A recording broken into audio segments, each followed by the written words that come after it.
Don't worry, at least they're willing to vote, right?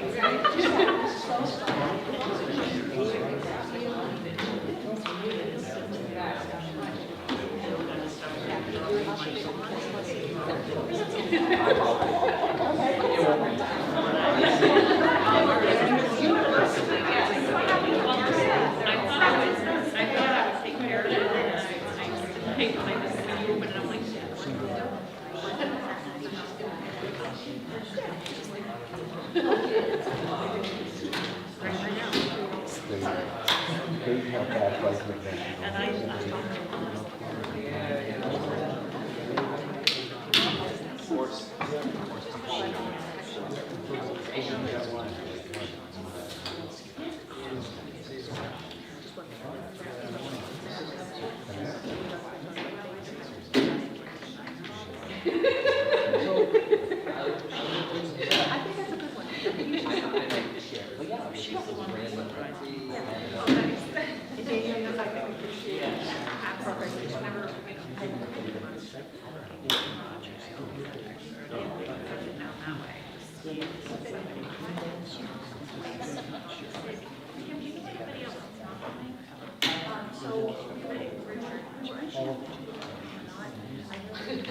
well, I had the names in front of me, so just can't forget everybody.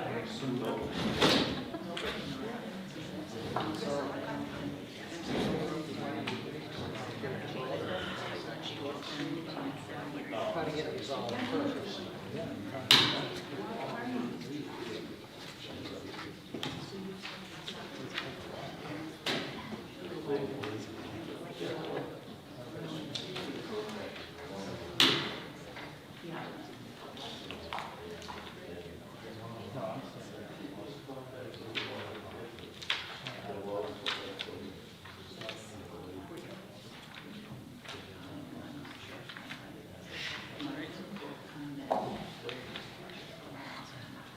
Well, it appears that we are shortly after 6, and everybody who can, folks hear me?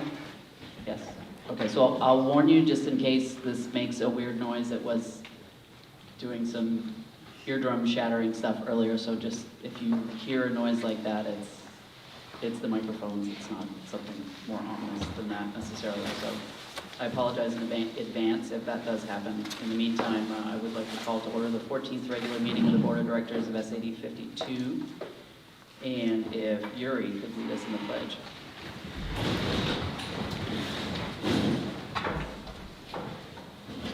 Pledge allegiance to the flag of the United States of America and to the republic for which it stands, one nation, under God, indivisible, with liberty and justice for all.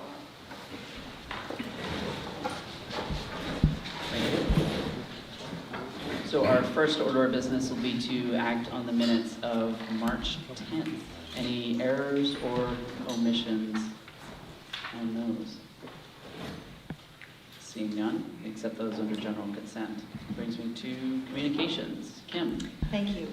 I'm reporting the following resignations. Michelle Bossy, district-wide speech therapist, effective the end of the school year. Claudine Bergeron, lead central school, grades 1 and 2 teacher, effective at the end of this school year. I see Danielle making a sad face. Kelly Marston, principal of Turner Elementary School, effective the end of the school year. Roger Varney, Tripp Middle School 8th grade baseball coach, effective March 17. Dan Mellon, Tripp Middle School 7th grade baseball coach, was effective March 16. Melissa Tremblay, Green Central School social worker, effective the end of this school year. And Brianna Dugan, Leavitt Area High School chemistry teacher, effective April 8. Thank you. That brings us to item number 4, which is, oops, sorry, Teresa. Could I just ask a clarifying question? Superintendent Brandt, was Claudine Bergeron's a resignation or a retirement? It has it as a resignation, but I do believe it is a retirement, isn't it, Danielle? I'm not positive how she's doing it. Okay, We'll check it. thank you. Thank you. So that brings us to budget work session. And item 4.1 is work session on the 22-23 budget. Just to refresh everybody, since it's been a whole 2 weeks since we've been at this. For this evening, we do have 5 more warrant articles that the board will take up line by line. We will also have the opportunity to discuss any items that were on the revisit list from our previous warrant articles, and that was 8, 9, 10, and 14. And as always, if there's something, as we review a warrant article that board members are interested in putting on a revisit list, we do need a motion and a second to do that. I will turn it over to Superintendent Brand. Thank you. I just wanted to give us a little bit of context as we begin our work this evening. The current initial proposed budget reflects a 7.79% increase budget to budget. I want to remind people, though, that that is because we have $1.1 million increase in subsidy, and we are using that to meet needs of students. That's not the same as tax impact. Tax impact is actually 3.8% overall to our taxpayers, to our communities. So again, 3.8% tax impact to communities. Context that we have for this year's proposed budget is that we had prepaids that we used from some COVID savings last year that we paid for this year, but those prepaids have to go back into the FY23 budget, and that total amount is $560,000 that has to go back into next year's budget.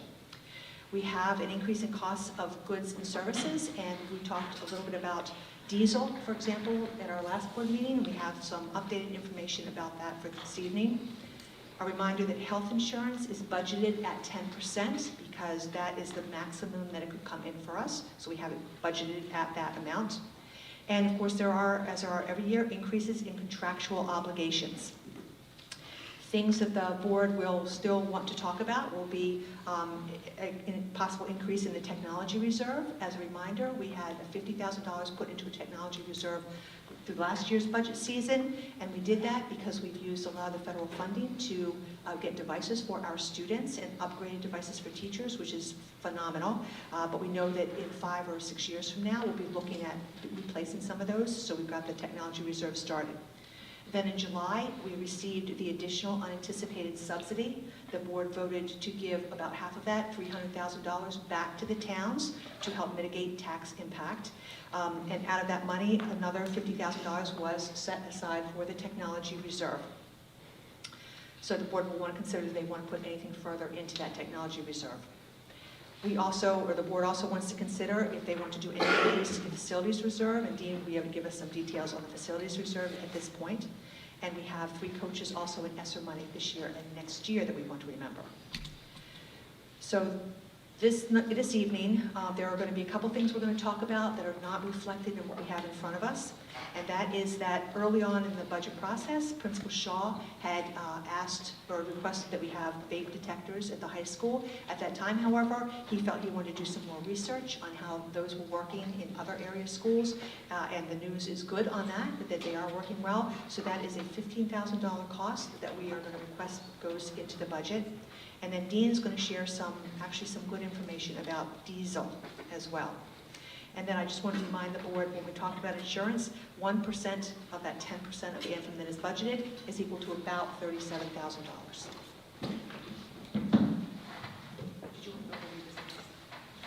All right, and moving on to the revisit list for this evening, under the warrant article for transportation, we wanted to revisit 51040, which is the Facilities and Transportation Director. We also wanted to revisit 56261, which is gas, and 56262, which is diesel.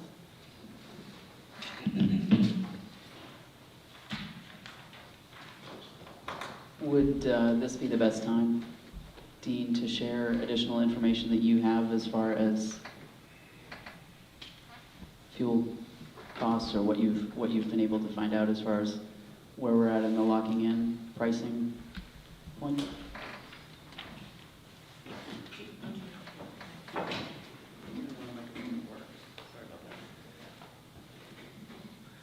Yes, so since the last board meeting, I was able to get a fixed price contract for our diesel fuel, and that came in at $3.31 a gallon.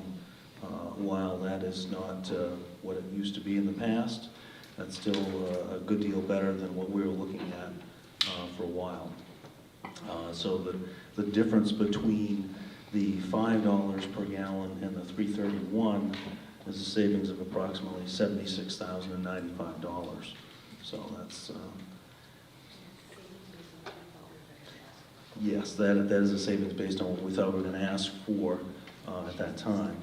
So there's still an ask of $13,950 for additional costs for diesel, and there's still an ask for $36,000 approximately for gasoline, which is a total of $49,950.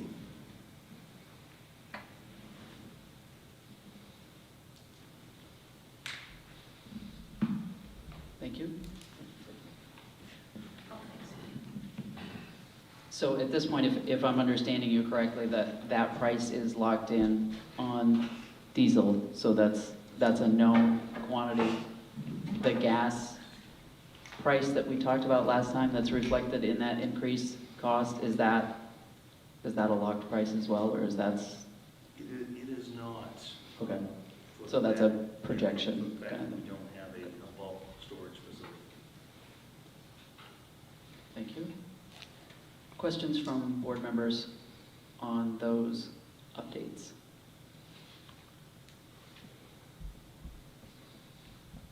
Yuri. Has the 13 and the 36 been added into this budget, or is it still like it was before? It is still as it was. So a follow-up to that would be that additional $49,950 puts us where, is there, Kim, do you have further updates on that? I do, actually.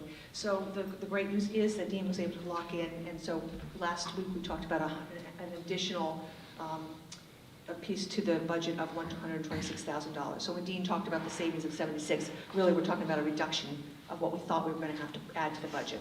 So at this point, Dean just described the cost of the diesel at over $13,000, and for gas at 36, coming to $49,950. If we add to that the $15,000 for the vape detectors at the high school, then that ends up being an additional $65,000 that would have to go into the proposed budget, and that would represent a tax impact, instead of 3.8, 4.3%. And that's 4.3% on average? Overall tax impact. So all three towns? Yes. So each town might be slightly different from that? but Correct. The average impact is 4.3% with that. Thank you. Additional questions on that piece from board members? The other piece on the revisit list then was?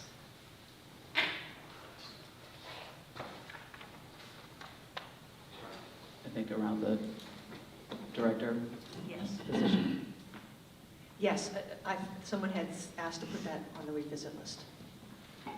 So Very- I was hopeful that we could push that onto the visit list for next week, as we have an executive session to talk about that position at the end of this meeting. Is there a second for Yuri's motion to put that on the revisit list? Kathy? So the transportation director piece of the revisit list will continue to the revisit list on March 31st. So that takes care of the revisit list for the moment. And unless there was any other questions from board members on that, we can move to warrant article,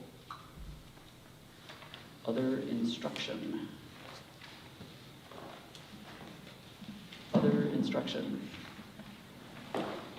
We'll start with page 1 on other instruction. Questions on page 1? Teresa? Was there a vote taken on that motion to move? No, there was simply a motion and a second. I think that's what we had talked about as far as the process, just Okay. simply to add it to the revisit list, since Okay. we're not really taking an action on it. We're Okay. just agreeing that it's more than one person who's interested in. So I will capture it as such. Thank you. Page 1, other instruction. There are no questions on page 1. Moving on to page 2.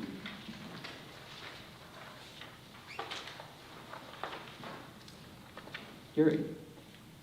Line 57,300 at TMS, regular instruction equipment. I was just curious what the ask was. Can folks out there hear if we're, no, yeah, Yes. I'm getting yes and no, squarely in the middle. We'll be careful about the microphones then. So the question was 57300. What that is? Who wants to field this one? Soccer equipment at Tripp Middle School? Love that. It's How about regular that? instruction equipment. It's $8,500. I take that back. Sorry, I didn't realize it was. TMS regular instruction equipment, 57300. Yep, that's the boys soccer equipment, an increase of 1166. Right, that's the line that I incorrectly repeated Gary's question at. The other one that is actual question, had I not The made football a small. equipment, increase of 8,500. 3,300.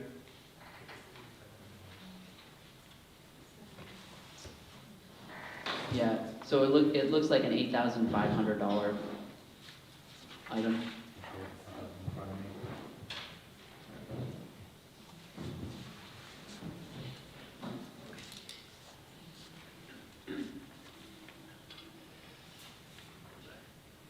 We can come back to that Yeah, one I'm too. gonna have to research that.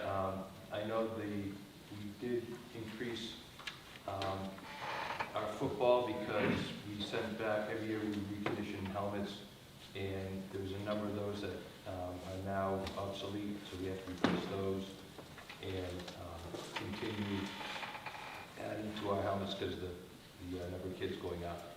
So, and unfortunately, all I have in front of me is the proposed budget. I don't have the lines that come out. So we'll come back to that one if we need to. We can get more information on that. Other question? Oh, Dean does. Sorry about that, Dean. That is actually a scoreboard. Oh, that's a scoreboard? Okay, thank you. And The then- current scoreboard at TMS is over 30 years old, and there's a modulator problem with it, so I've replaced that, I think, twice now, and at a cost of $400 or $500. And we lost it again this current season, and Nevco, the manufacturer, does not manufacture that part anymore. And the cost of replacement of the same board but with LED lights would be that cost. And it may, I got a call from the rep last week, and she couldn't give me a number, but if we were to purchase it, the delivery cost is, that structure's changing on a daily basis, so she just wanted me to get moving, but there's nothing we can do till it's passed. The new sign, the LED, would be used for football, for boys soccer, girls soccer, and softball. And it would have a remote control on it, so you could actually station the timer, like at a soccer game, in between the benches and check in and check out kids like we should. The current one just had a cord, so the timer had to stay under the board. It's the same size and dimension, so all of the infrastructure for the board is already in place. I would have to replace the electricity, the poles, everything is there, so it would just be replacement of the scoreboard. Thank you. Any other questions on page 2? Questions on page 2? If not, moving on to page 3.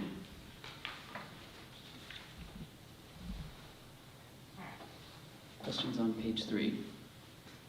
So just to refresh my memory, when we see reductions in certain sports and then semi-equivalent increases, we're on a rotation, are we We're on not? a For rotation with uniforms, and this year soccer is up, so boys and girls soccer. The 8th grade would get the new uniforms, and theirs would be handed down to the 7th grade next year. goes to another team. Thank you. Yeah. Anything else on page 3? If not, moving on to page 4. Yuri. The last line, 9,500, 1,000, 57, 300, increase of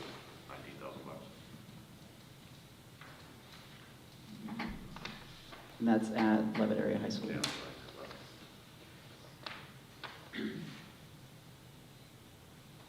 I'm going to speculate that, I'm going to have Dean help me out on this one, but that may be where phase 1 of the lighting upgrade in the auditorium is located. Because that is approximately the cost of phase 1 of replacing the lighting system here.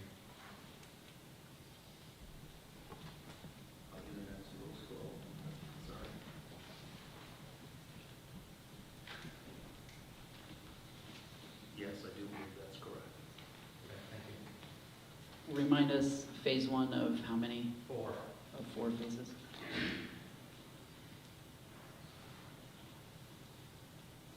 Thank you. Other questions on page 4? If there are no other questions on page 4, we'll move to page 5. Questions on page 5?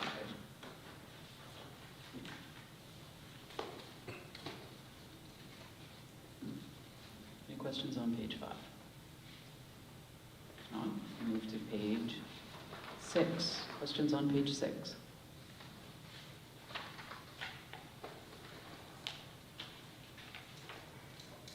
If there are no questions on page 6, we'll move to page 7.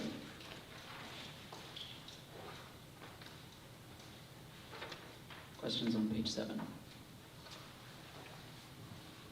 If not, we'll move to page 8, which is the final page of other instruction. Yuri. The only question I had was the Levitt transportation for sports travel. I'm assuming that increases for fuel.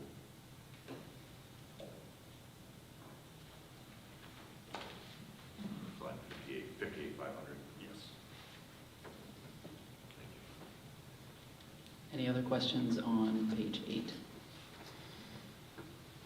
If not, that brings us to the conclusion of that warrant article. Moving on to student and staff support.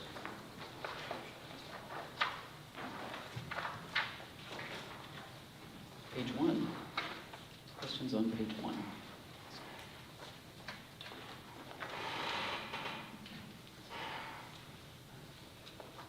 If there are no questions on page 1, we can move to page 2. Questions on page 2?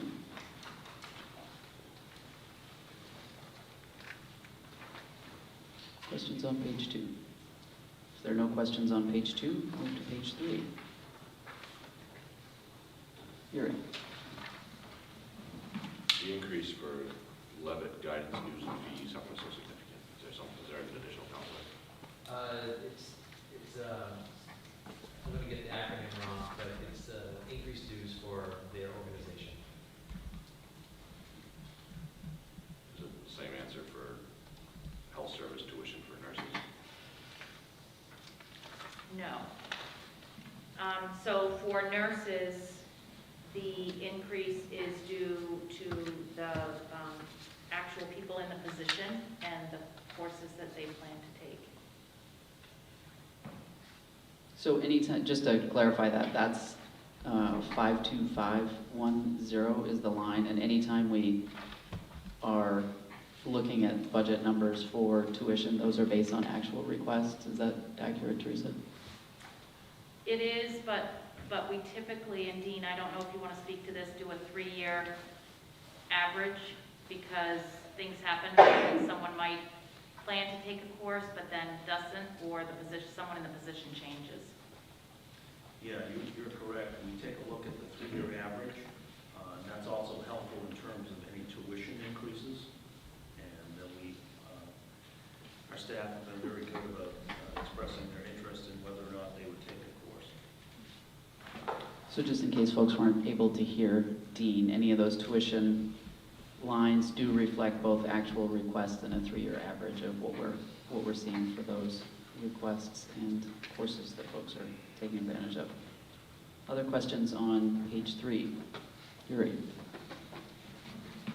58,000, Turner Elementary School, 504 compliance. How come that's the only elementary school with such a big increase?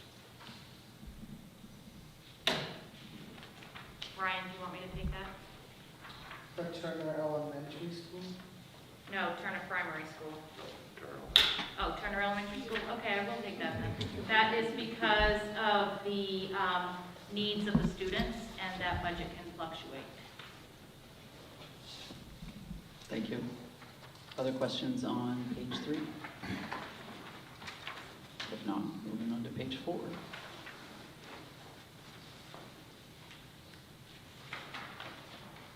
Questions on page 4? If there are no questions on page 4, Yuri? 5-1, 5-11. I just don't know what it stands for. District-wide,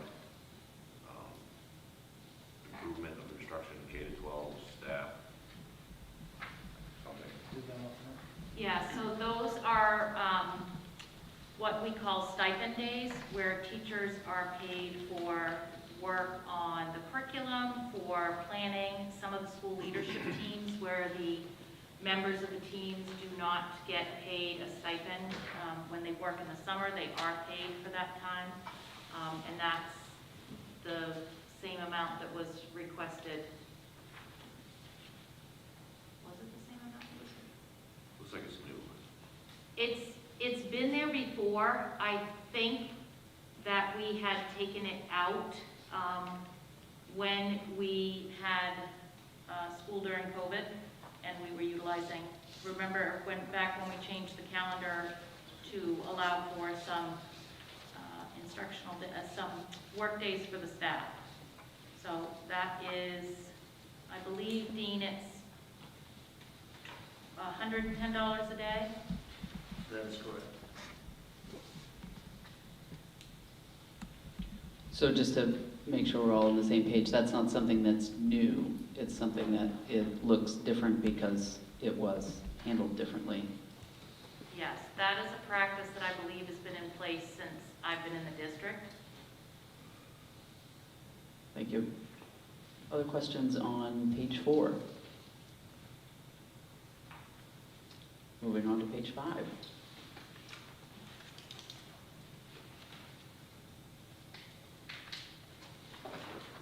$53300, and this is at Turner Primary School, staff employee training. Is that another one that's reflective of a 3-year average, or is that something different? I'm going to defer to Dean or Kim on that one. Please. Yeah, which line? 53300. That. And that's at Turner Primary School. Turner Elementary School. Which did you say? I said Turner Primary School. Okay, Turner Primary. Yep. I think it's $100 per teacher for employee training, including instructional coaches and special ed staff.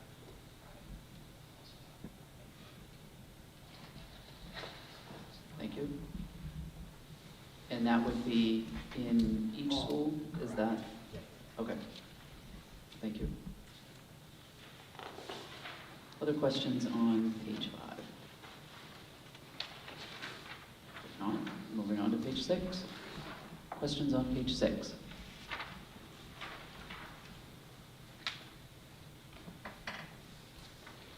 Any questions on page 6? If not, we'll move on to page 7. Questions on page 7?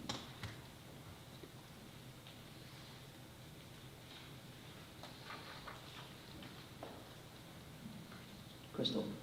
52020, your TPS, the increase, was that an increase just because someone picked up benefits, or did we increase the position there? So the line number on it is 52020, and is a benefits line. Yeah, that is a change of benefits. is a change in benefits. Thank you. Other questions on page 7?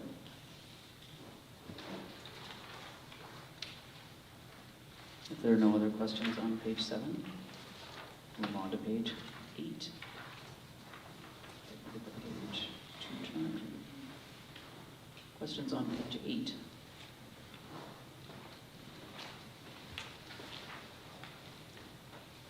Any questions on page 8? If not, moving on to page 9. Questions on page 9?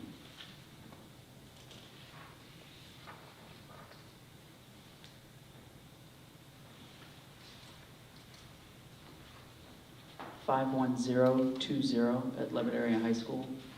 That is increased coverage of the library, is that correct? Yes. And that's a half-time ed tech That's to correct. We're expand the number of hours. asking to increase our library ed tech from half-time to full-time. Thank you. Other questions on page 9? If not, we will move on. Page 10. Questions on page 10?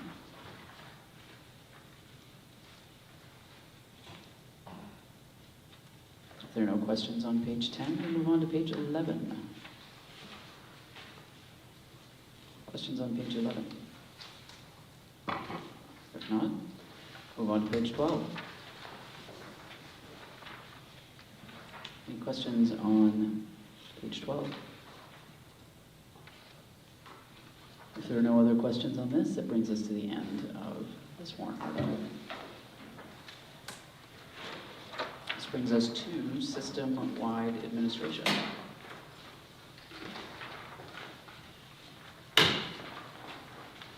Page 1. Questions on page 1. And this is system-wide administration.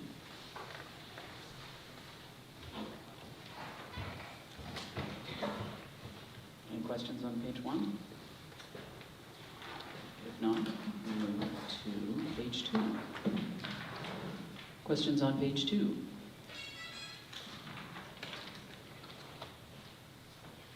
If there are no questions on page 2, we move to page 3. Questions on page 3?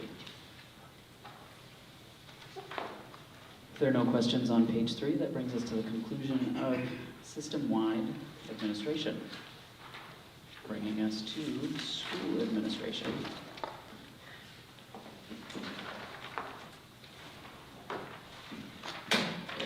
Did I, oh, too many pages. Sorry about that.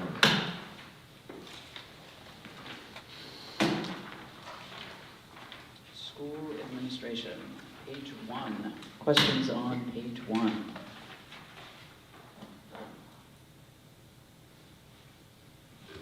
Yuri? That trip, line 51-180, is that to reflect the change in assistant principal? No, that actually is to add a .5 office assistant to the school. And that, to remind us of that, there is an increase in, we see in 2 lines on page 1, both Turner Primary School and Turner Elementary School? Is That's that correct. Correct. Other questions on page 1? If not, moving to page 2.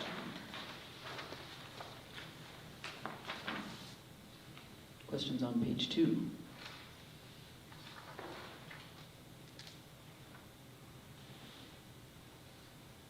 If there are no questions on page 2, move to page 3. Questions on page 3?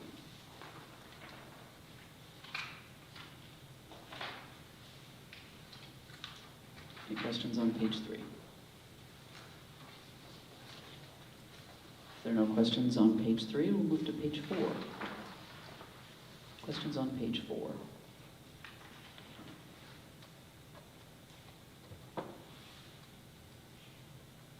Any questions on page 4? move to page 5. Questions on page 5?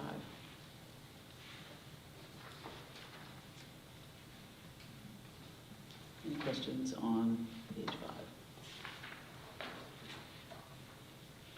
If not, that brings us to the close of school administration. And since it was almost like we were moving in numerical order, we'll go to warrant article 18, adult ed. Just to mix things up a little bit. Questions on page 1, adult ed.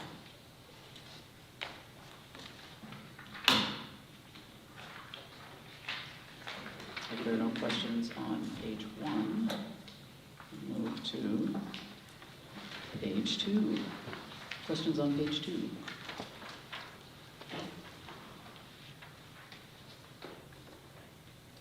Questions on page 2? No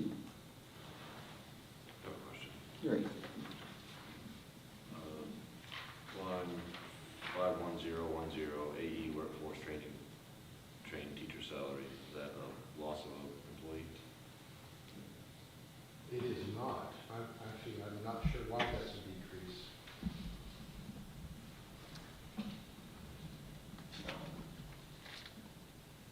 I believe that was a shift there to another employee, but I can check. Thank you. Other questions on page 2 while Dean's doing a little homework on that one?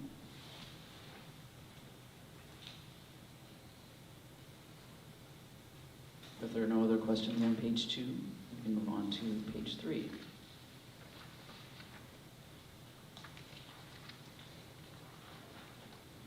Questions on page 3?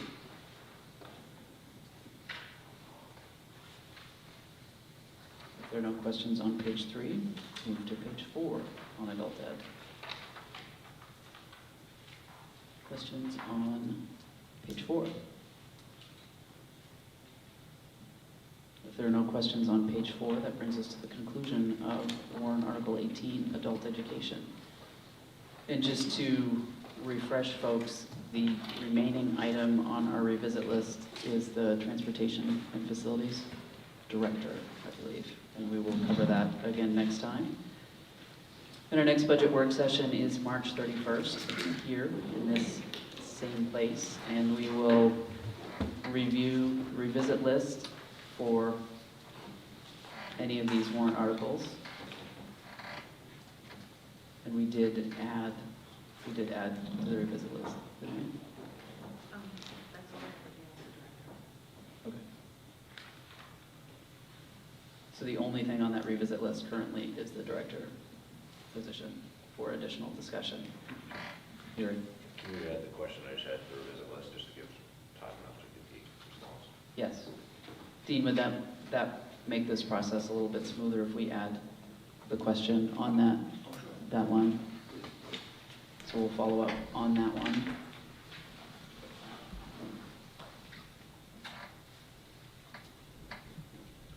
.2, continued discussion of what description, perhaps, of what happens on March 31st, and that will be any final revisit list that we've just talked about.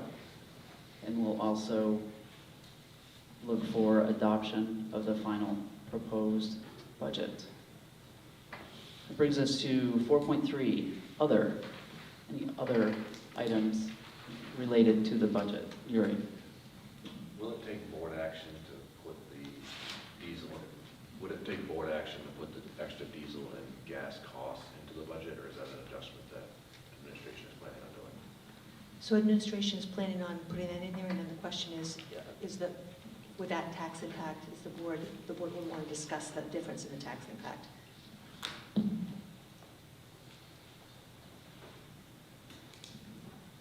So to follow up on Yuri's question of that additional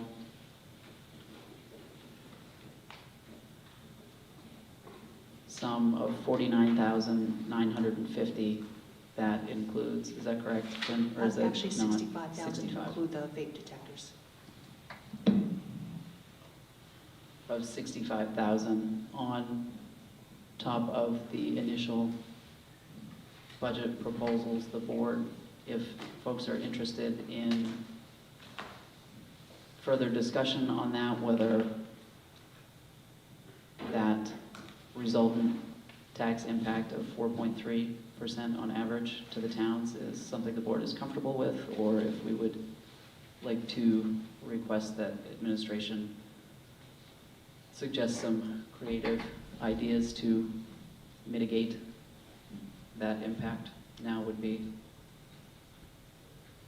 perfectly appropriate time to ask those questions.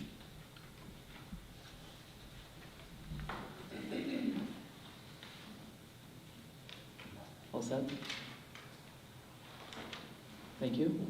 And we'll, so for our, just to make sure, for our next meeting, we'll have Dean, one of these kind of summary, a revised summary sheet that shows us all the revenues and encapsulates those tax impacts for our towns as well. Thank you. All right, that brings us to adjustment to the agenda. Kim? Yes, we have a couple of adjustments. We're going to, or I request that we remove item 10.7, which is a second executive session, and 10.8, which is action as warranted from that. Also, on the agenda, it says that for administrative report, none, but actually we do have a very brief update from each principal this evening. Well, thank you. That brings us to committee reports. Finance, Yuri. We met this evening, we signed AP and payroll warrants, nothing out of the ordinary in those, and we also reviewed December and January financials. As we discussed the last few times, the only place where it seems like we're out of line right now is in the transportation line, mainly due to the cost of gas and diesel and some extra roads that we're running for out of district, is what's driving that change. Thank you. Planned transportation, that committee has not met, but will be soon. Is that one that will be before our next meeting, Dean, or is that? We can do that before the next meeting. Thank you. Curriculum policy, Joanne. We have not met. Student representatives, Tristan is not here this evening, so that brings us to administrator reports. And I will turn that over to our administrators.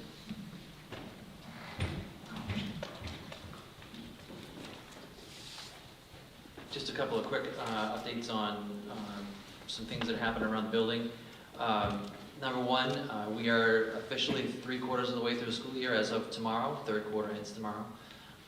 We have our one-act play competition that's happening this weekend, so our one-act play team will be heading to Winthrop High School on Saturday to compete, which is they're quite excited about. I was only supposed to have one good thing, but I got a couple other ones. Spring sports also, we had pitchers and catchers start on Monday, so we have activity down in the gyms, which is nice, and I anticipate that based on looking at the field conditions, they'll be outside pretty quick. And last but not least, if you happen to see the Town of Turner town report that came out recently, dedication was made to the Turner Historical Society, but made mention of Mr. Leposki and his students in the shop that have been refabbing the replicas of the Turner Center Creamery and the North Turner Bridge. So that was very exciting. Thank you.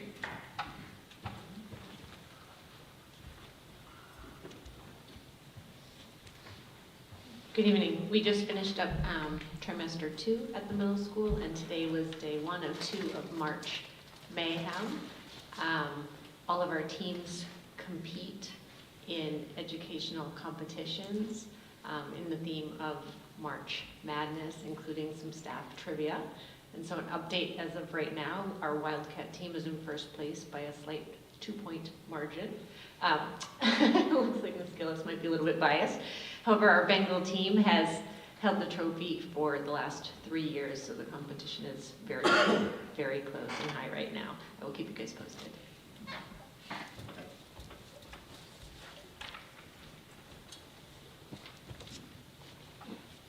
I have one thing that's that's really sweet and one thing that's funny. So, one thing that's really sweet is that one of our teachers was talking, I don't know how it came up, but a student said, will you teach me how to crochet? And she said, yeah, sure, why don't you stay after school someday? And then the idea grew into offering a crochet club. So we have a crochet club at Leeds Central School, and there's a lot of excitement around that. So I just think that's so sweet. And the funny thing is, as many of you know, we have a therapy dog at our school. He's named Lucky, and he's a yellow lab, and he only has 3 legs. He had to have one of his front legs amputated as a puppy. And of course, the kids all know him very well. Well, we had another therapy dog that just finished his training visiting for a day last week. And he's the exact same color as Lucky, but he has all 4 legs. And one of the students said, Lucky's leg grew back.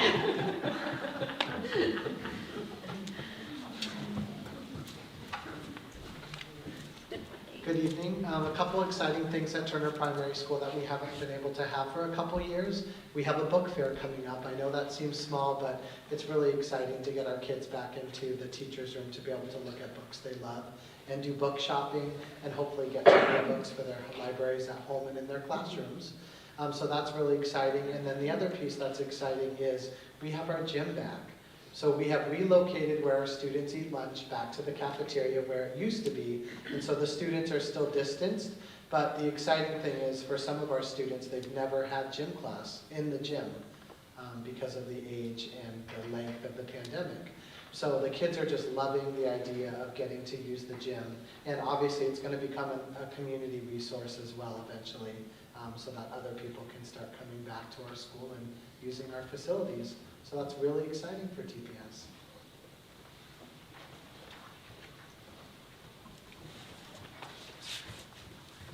Good evening from Green Central School. I wanted to mention that our Kids Heart Challenge, coordinated by our PE teacher, Mr. Derek Jordan, is off and running. I'm pretty sure I know an initial amount, but I'm going to verify that before we kind of unroll it. And we're just getting going, and it's already it's really impressive. The other thing that's always interesting at school is to be able to unravel a mystery. And sometimes we're successful with that, sometimes we're not.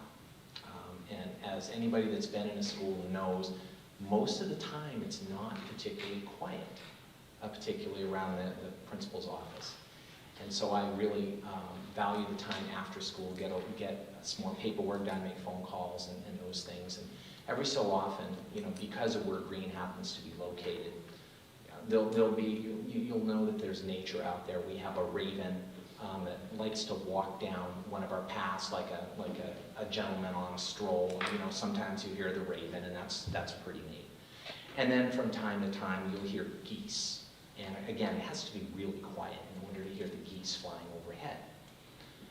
Recently, I heard a flock of ducks flying over Green Central School. And I'm like, that's really nice. And spring's coming. And I realized that ducks are getting really loud. So much so that they sounded like they were in the building. And I'm going, what is happening? So of course I got up, I'm like, this is really interesting. So the other piece that I failed to tell you was that our after-school academy was in progress.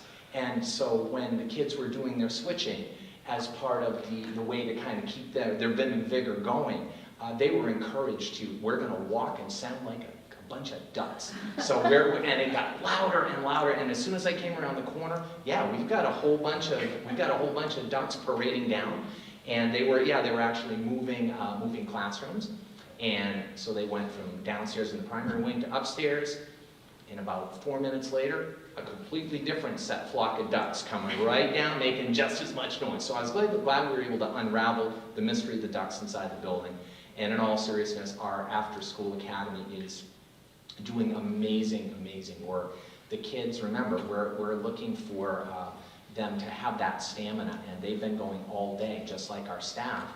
And the kids are working from 3:10 to 5 every day, in addition to kind of power through, give them the support that they need. And they are definitely keeping excitement and a lot of high interest, and we're really, really proud of the kids, or the ducks, or whatever you want to call them. So that's one mystery I was happy to be able to unravel. The other one, I'm still working on the answer. I just happened to be in a classroom at Green the other day, and I happened to be working with a student, kind of at a table off to the side, and I love to see the lessons and things. And some of the questions that come up, I just don't have the answer for it. We had a student go into her cubby kind of right behind me, and I said, let me know if you need me to move. No, I'm good. And just the random, Mr. Parker, why do you smell like my dad? I'm still working on that one. So if anybody has thoughts, I don't know, but it's really great that you know exactly where the kids are and what they're thinking. So anyway, some fun from Green, so thank you.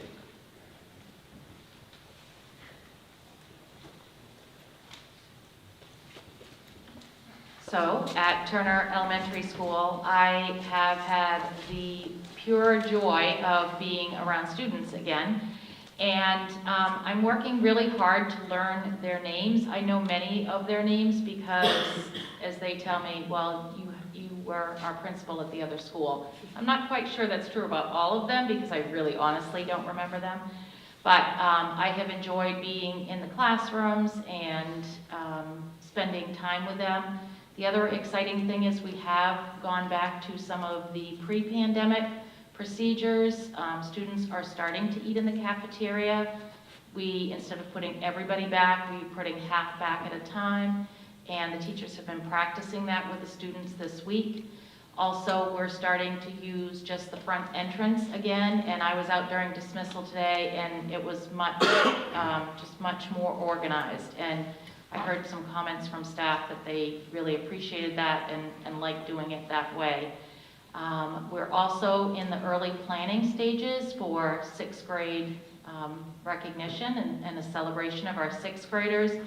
We will be having a visiting artist come sometime in April, and there is a committee of teachers working to plan a whole school read, which I'll have more information about.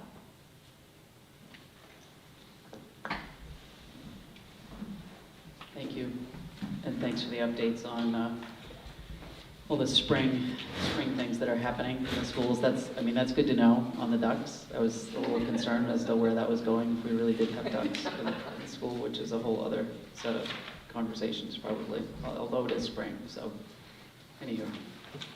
Kim, Superintendent's report. Yes, thank you. So I continue to meet with school staffs about budget process and where we are. TES and GCS will be next on the list. That's always a good opportunity to get any questions, to talk to staff, and know exactly where we are. Later in April, I will be bringing the proposed 2022-23 school calendar to the board for approval. Federal waiver number 87, thank you Dave Roberts for that number, related to food service will be ending on June 30th. And what this means is it's going to impact our ability to provide food on snow days. If we can't provide food on snow days, we cannot have remote learning days on snow days. So what this means is that next year, all weather day closures are going to have to be traditional snow days that will have to be made up in June at the end of the school year. So if the pattern holds, then I'll be telling everybody, remember, plan on up to 2 weeks after the last day of school for any snow days that we need to make up at that time.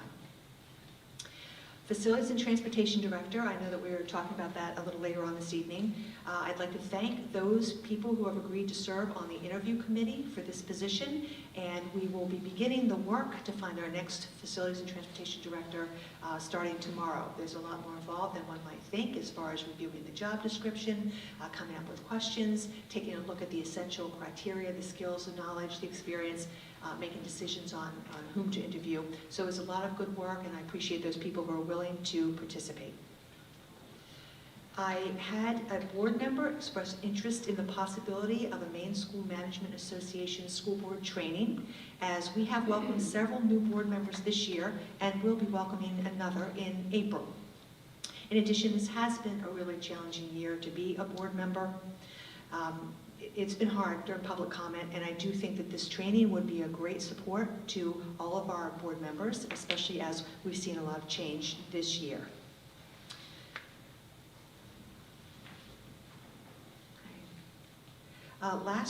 At the last board meeting, Crystal, I believe you asked me how many bullying reports we were currently engaged in at the time, so I wanted to let the board know that. So GC Green Central School, it has been working on 2 bullying reports.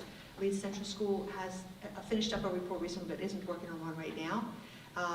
TPS, Ryan? None. At TES, we're working on 1 bullying report. And at TMS, we are wrapping up a bullying report and a couple other, well, actually several other reports, not all of them, bullying. And at the high school, working on 2 reports of bullying.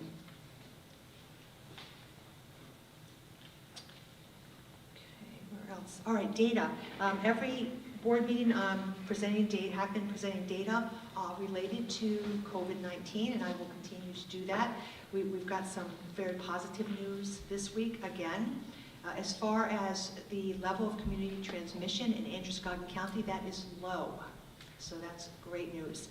Vaccinated students in MSAD 52 remain at 50 to 54%. Today, the vaccination rate by town was not updated, although I would expect it's going to say what it has been telling us over the last several weeks. And then we have a number of positive cases at Green Central School since 2 weeks ago, since the last board meeting, would be 2. Number of positive cases at Leeds Central School, 1. At Turner Primary School, 1. At Turner Elementary School, 6. At Tripp Middle School, 3. And at Levitt Area High School, 8. Number of positive pools at Green Central School over the last 2 weeks, 2. Positive pools at LCS over the last 2 weeks, 0. Number of positive pools at Turner Primary School over the last 2 weeks, 1. Number of positive pools at TES over the last 2 weeks, 1. Number of positive pools at Tripp Middle School over the last 2 weeks, 0. And number of positive pools at the high school over the last 2 weeks, 0. The latest numbers on hospitalization rates provided by the CDC, total hospitalized 89, in critical care 19, and on ventilators 6. So hopeful news. Then the other thing I wanted to follow up on, at the last board meeting, the board had asked us to move forward with the school climate survey. So we've been taking a look at that and working on that. So we are going to be opening that survey between March 28th and April 8th. Students in grades 3 through 12 will be participating in that survey, as will staff, as will parents. And the goal is to have as great number of participants as we possibly can. So we'll hold it open for that 2-week window, and if at that time it's determined we want to hold it open for a bit longer to try to get more people to participate, we will go ahead and do that. And then last Thursday, Cassandra is actually Teresa's assistant, and she came into my office and said, you've got to go outside. This is in the morning. So I went outside, and I could hear bagpipes being played. And actually, music teacher at TES, Ellen Stevens, was playing bagpipes as students were arriving and parents were taking their children off to school, and it was absolutely beautiful. Absolutely beautiful. So thank you, Ellen, for that. Thank you. That brings us to public comment. So as I have done at the last meetings, I will read through kind of a refresher on our public comment policy, so everyone's on the same page as far as what the parameters are there. And a reminder, the intent of public comment period is to allow a fair and adequate opportunity for the public to be heard while ensuring that the time allowed for public discussion does not interfere with the fulfillment of the board agenda. Members of the public may address the board within the guidelines provided in this policy. The chair shall be responsible for maintaining proper order and compliance with these guidelines. The following guidelines shall apply to public participation at board meetings. Citizens and employees of the school unit are welcome to participate as provided in this policy. Others may be recognized to speak at the chair's discretion. Individual employees and/or employee groups will not be permitted to discuss matters for which complaint or grievance procedures are provided. The chair may limit the time allotted for comments on a particular topic, as well as the time each individual may speak. As a result of the number of comments and feedback that I and other board members have received around the overall tone that we seem to have achieved in some of our public comment sessions. I am going to limit to 3 minutes instead of 5 minutes at this time in an effort to continue to refine our process so it works a little bit better for everyone. In the event of a sizable audience, the chair may require persons interested in speaking to sign up so they may be called on in a fair and efficient manner. During the time set aside for public participation, the chair will be responsible for recognizing all speakers who must identify themselves as they begin talking. Speakers are not permitted to share gossip, make defamatory comments, or use abusive or vulgar language. And I'll remind folks, as I did last time, public comment is not the place for personal attacks on any individual, so that's simply not acceptable for this particular venue. All speakers are to address the chair and direct questions or comments to particular board members or the superintendent only with the approval of the chair. Requests for information or concerns that require further research may be referred to the superintendent to be addressed at a later time. Understanding that follow-up that includes details of a personal nature or specific to persons either employed or specific students is not something that will be discussed in public. Members of the board and superintendent may ask questions of any person who addresses the board but are expected to refrain from arguing or debating issues. Questions must be addressed through the chair. No complaints or allegations will be allowed at board meetings concerning any person employed by the school system or against particular students. Personal matters or complaints concerning student or staff issues will not be considered in a public meeting, but will refer through established policies and procedures. And again, our specific complaint policy is KE. In order to make efficient use of meeting time, the board discourages duplication or repetition of comments to the board. The board requests that groups or organizations be represented by designated spokespersons. The chair has the authority to stop any presentation that violates these guidelines or the privacy rights of others. Persons who disrupt the meeting may be asked to leave, and the chair may request law enforcement assistance as necessary to restore order. So as folks are aware, we have the podium set up with a microphone over here, and you have already made your way over there, so if you'll introduce yourselves as we go, we'll move along into this process. Good evening. My name is Steve McCoy. I'm just looking for some follow-up. The last question that I said I wanted to leave with you guys on the air system is to get it from the company in writing that it takes care of SARS-CoV-2, which would basically nullify everything.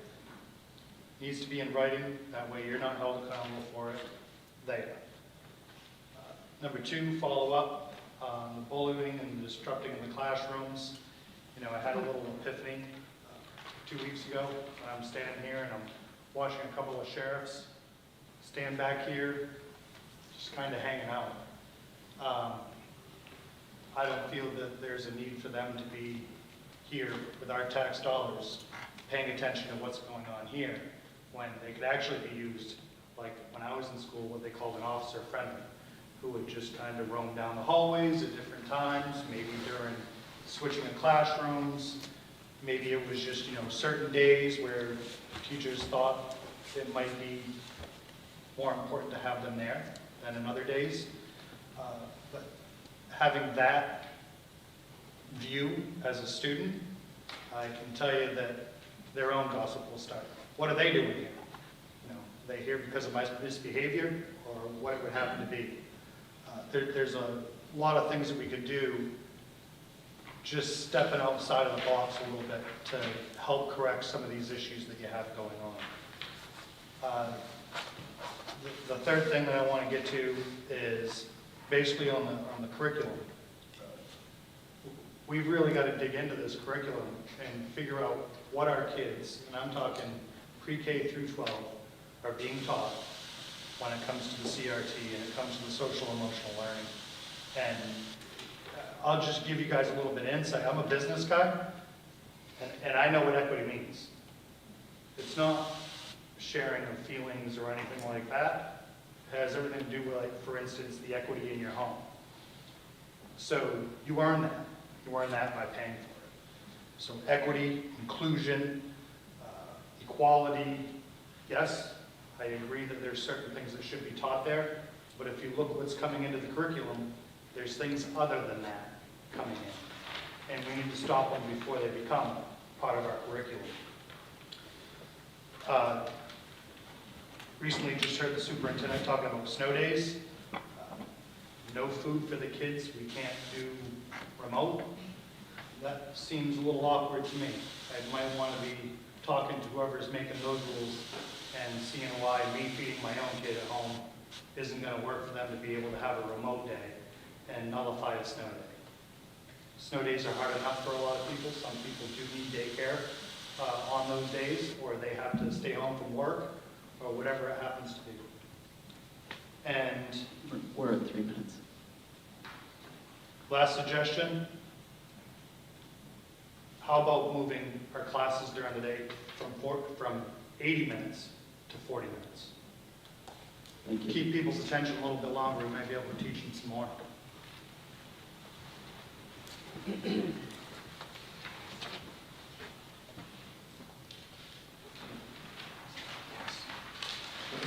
Hi, Jimmy Childs from Leeds. I just want to thank all you guys for the work that you do. Thank the educators, the staff. You know, it's a difficult job, I'm sure, to do all that. You know, as I look at my 3-year-old boy, you know, and I look at all the stuff that he's learned just at home, to talk, to walk, you know, speak in sentences, carry on a conversation with you. You know, we can actually teach our kids pretty much everything ourselves, you know, so, you know, that being, so when we send our kids to school, it's to learn, you know, the higher learning, you know, the reading, the writing, the arithmetic, you know, that's what it's there for. Sure, we want our kids to be polite, respectful, and we want them to learn good manners and stuff, but our job as parents is to do most of that. So, you know, and educators, you know, they're just pretty much good people anyways. Like, that's why they're in that job, is to just be nice and respectful. They don't need this social, emotional stuff to come in and to help, you know, educate when they're just good people to begin with. They're nice to our children, you know. There's a lot of stuff, you know, there's books in these schools, gender queer, lawn boy, you know, these are the stuff that our kids don't need to be learning. My kid right now does not see color. He does not see race. You know, we were on the cartoon commercials, you'll have, you know, kids of different skin tones. And my little boy, just a few weeks back, because this stuff worries me that, you know, they're talking about race and this and that, and my little boy says, look, Daddy, Americans, you know, doesn't see one in one color or the other. My 8-year-old son does not see that. And I see by the stuff they see, and they have friends, and we have family that's biracial. They don't see it, we don't teach it. So when they start picking this stuff up in school, you know, sure, if there's an issue, we can address it, but just this stuff in school is going to make it even worse for them. You know, what happens when you get people, there's always going to be bullies and stuff. What happens when they see these books and they just start saying, hey, lawn boy, you know, start calling each other that. Hey, lawn boy, you know, that right there is going to be an issue, and these books are in this school, you know, and this stuff should be looked at. We don't need to teach our kids this stuff. Our kids come to school reading, writing, arithmetic, and I'd love to see some more, you know, of the trades. Man, what these kids could learn off, you know, going and hanging out with people that, you know, farm and do that stuff, and build houses or fences or paint cars or fix stuff. You know, little things like that, it would be nice to our kids to learn more than this transgender stuff that we don't need to teach them. So, thank you.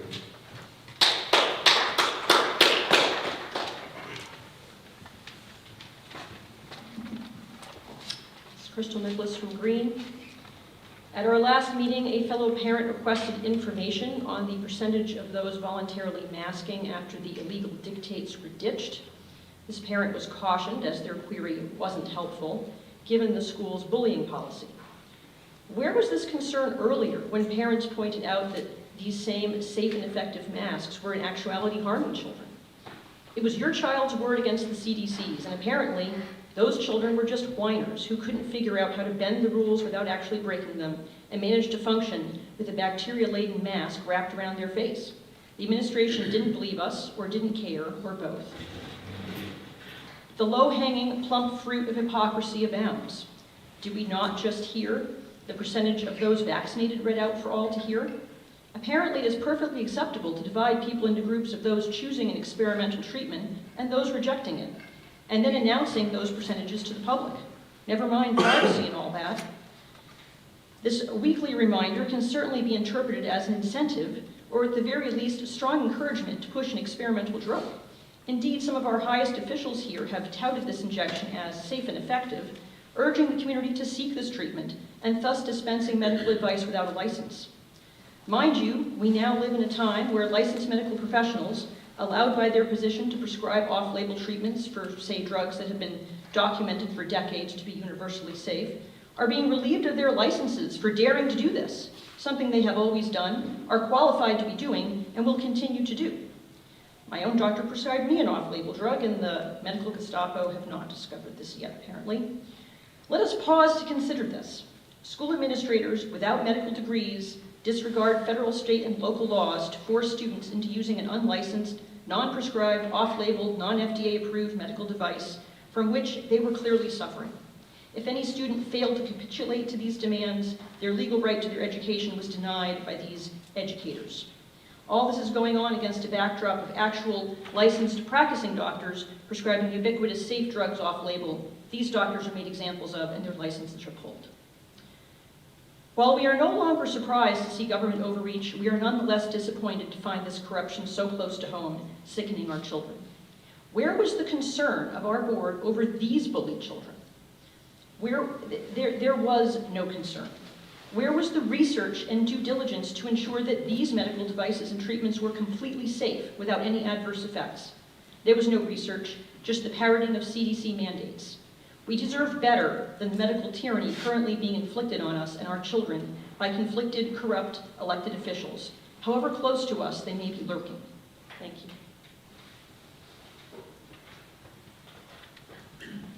I'm waiting.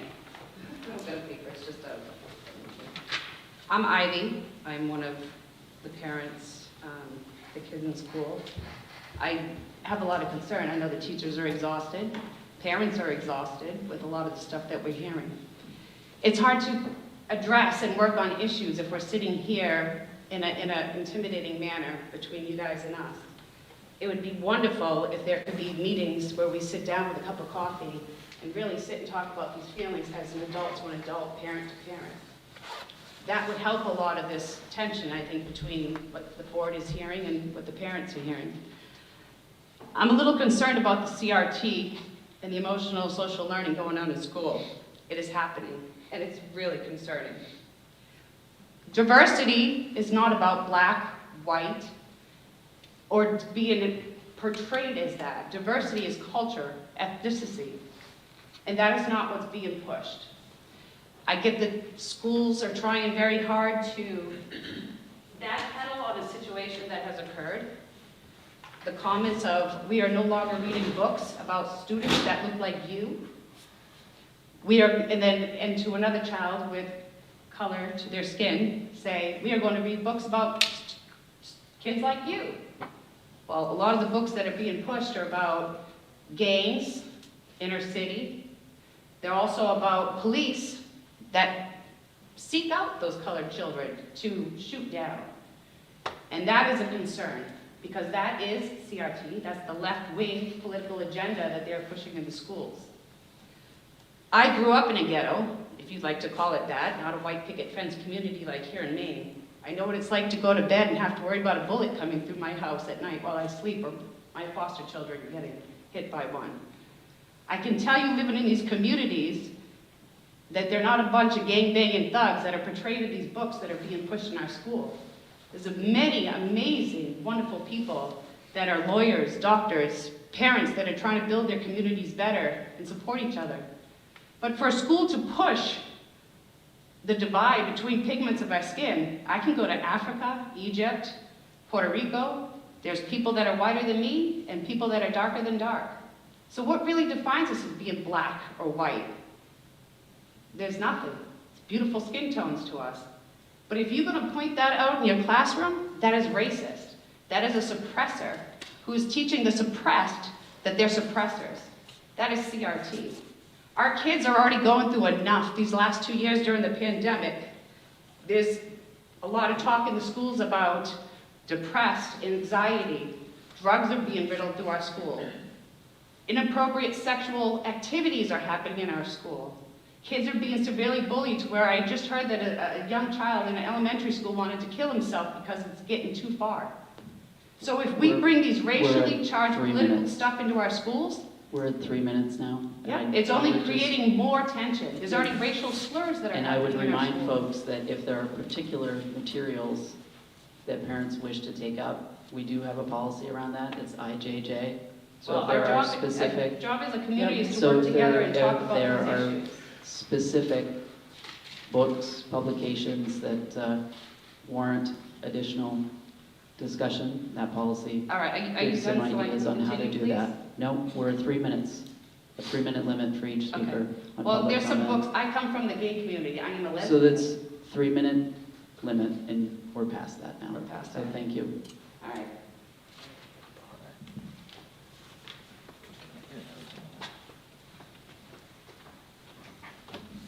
Anyone else wishing to Oh, I'll be back. comment? If not, that brings us to old business, which we don't actually have any of. Moving on to the consent agenda. I would entertain a motion for the list. Motion to move the list. Yuri, do we have a second? Kathy, all those in favor? Unanimous? That brings us to new business. Item 10.1, approval of Leverett Area High School Key Club fundraiser. Do we have a motion? So moved. Kathy, do we have a second? Second. Crystal? Any discussion on this one? Seeing none, all those in favor? Unanimous? 10.2, update on the Pbis school climate survey. Kim, did you wish a further update on this? No, I actually included it in my superintendent's report, but basically it is going to be open March 28th through April 8th, and we'll have students grades 3 through 12 take it, staff take it, and parents take it as well. So more information will be coming with the links. Thank you. Item 10.3 is to report the completion of the probationary period for the following employees: Deborah Johnston, district-wide bus driver, March 18th. Andrea McMillan, district-wide bus driver, March 18th. Dennis Smith, district-wide bus driver, March 18th. Kathleen Bennett, Turner Elementary School Special Ed Tech 2, March 21st. Steve Burgoyne, Green Central School Custodian, March 21st. Item 10.4, approval of December and January operating and expenditure reports. Do we have a motion on that? So moved. Yuri, is there a second? Kathy, discussion on these? Seeing none, all those in favor? Unanimous? The only remaining agenda item is an executive session, unless we have any other items of business that we need to take up this evening.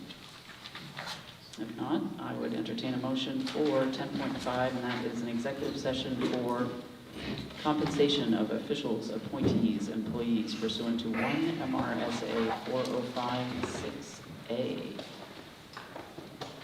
Motion? So moved. Thanks, Crystal. Do you have a second?